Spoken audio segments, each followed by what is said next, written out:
Hey guys, what is going on? Spencer Brothers here from Sterling Home Inspection, and while I got you guys here today, I just wanted to show you one of the common misconceptions that we see when we are inspecting decks. And I'm standing in front of one today that was just inspected, and something was immediately brought to my attention as I saw this deck, and I wanted to share it with you guys.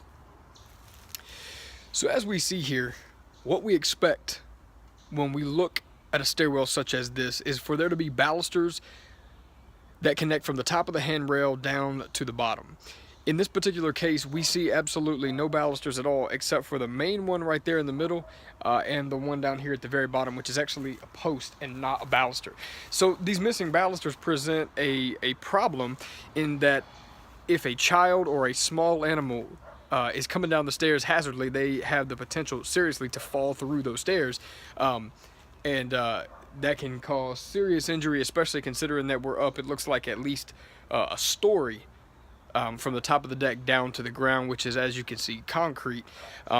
Bad news. So the thing is, we want on these stairs to have balusters on the rail such that we cannot pass a 4 3/8 inch sphere in between each of these balusters. This protects us and protects everyone who comes up and down our stairs, and ensures that we have no injuries and that we're protecting ourselves to the best of our ability. So it's extremely important, and this is not something that you see common nowadays. This was an older deck, admittedly, and so this is one of the problems that as soon as you see it on an inspection, it immediately stands out to you, simply because it's so out of the ordinary. But these things still do happen, so that's one of the things that I wanted to make mention of. If ever you see this, you want to immediately get this replaced, and this is simple. The balusters can just be added directly on to the side on the inside from a construction standpoint, so they can simply be nailed down. That presents a rather economical way to do it, to ensure that safety is also met at the same time. So as far as the height of the rail, it seems to meet what you would consider the code on these. It's at least 36 inches high, so it does its job as far as protecting if you were to fall into it, especially an adult. But if you were a smaller child, it would be easy to go through one of those. I know personally I have a 1.5-year-old, and he would easily be able to go under or go through, kind of whichever he chose. So that's the reason that we want to protect ourselves there.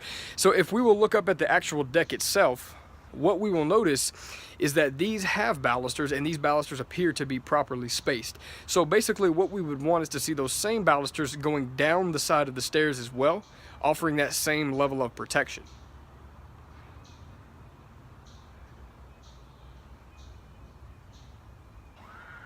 Alright guys, I'm back here on the roof this afternoon, and while I won't typically bring a phone and film with me on top of a roof, I do think it's important, while I am up here today and I have a couple of people on the ground kind of ensuring my safety, that I go ahead and give you guys a quick tour of what we look at when we look at a roof structure. So as we come up here and we're examining the tiles and the shingles, we're looking to see that there's absolutely no gaps in between any of these. That's an indication that there may be some aging among the shingles.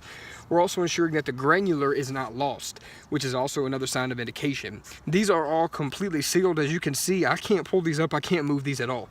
That's a very good sign. If I can't move them, that means water is not going to be able to get into them easily. All right, here's another interesting thing that you'll often see on top of a roof, and I get a lot of questions about this. This is actually a vent, and it's indicated by these ridges right here. You can see that there's a gap, and it is actually connected to the attic down there. So these are actually vents. So as air flows up through the soffit vents on the side of the house, it exits through the top of these vents at the top of the roof. So ensuring that these are open and ensuring that there's plenty of airflow coming through these, it guarantees that we have proper flow through our attic, which is extremely important to ensure that ventilation is happening as it's supposed to. In the event that this was blocked, you would potentially start to see problems with the shingles, as they could potentially overheat, and that's always a bad deal there, to have those happen on the roof, simply because of poor ventilation. So that's one thing that we want to make sure, is that when we have vents at the top of the roof, known as ridge vents, that they do their job and that they are properly and adequately maintained. Alright, so this is always interesting. Anytime you look up on a roof, you always see what looks to be like pipes protruding from the roof, and actually what these are what's known as a vent. The plumbing vent prevents the trap from being siphoned. And so, since every plumbing fixture has a trap, which serves to prevent the sewer gases from coming into the home, when the water drains through the plumbing fixture, it can be enough to create a siphon, and ultimately, that's what these vents are aiming to protect. Alright guys, now here's one of the most interesting parts of a roof inspection. It's when we're able to come over here and actually inspect the chimney. And so a couple of the things that we want to make sure when we're inspecting the chimney is that the brick and the mortar appear to be in good condition.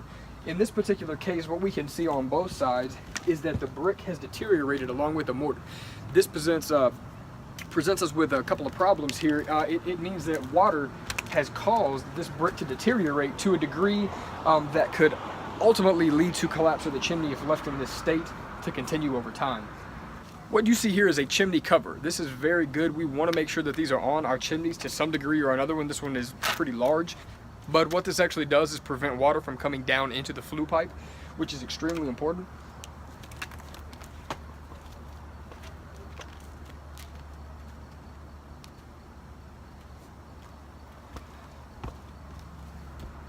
One thing to keep in mind is that the year that the house is built is going to determine a lot of what went into it, and kind of the code that it was being followed as it was being built. And so one thing that I want to point your attention to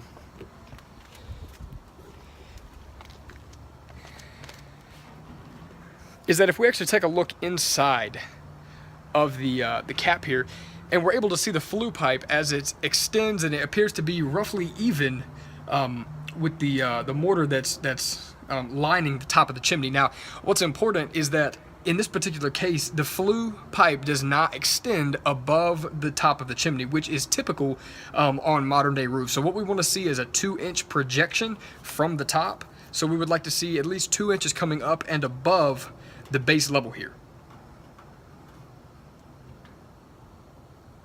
One of the reasons that we want to ensure this is simply to prevent things from going into the flue pipe. It's extremely important to prevent anything from coming into the flue pipe that might cause damage. Ultimately, anything and everything over time that leads into that pipe is going to be heated up to a very, very high degree. So anything that we can prevent from coming in there is ideal. What we have here is just a closer look at some of the deterioration that has occurred. You can see that the bricks are essentially just hanging on. And so if you can get a closer look here, what we can actually see is a lot of water deterioration. And you can tell based on the color of the brick, there's been some change.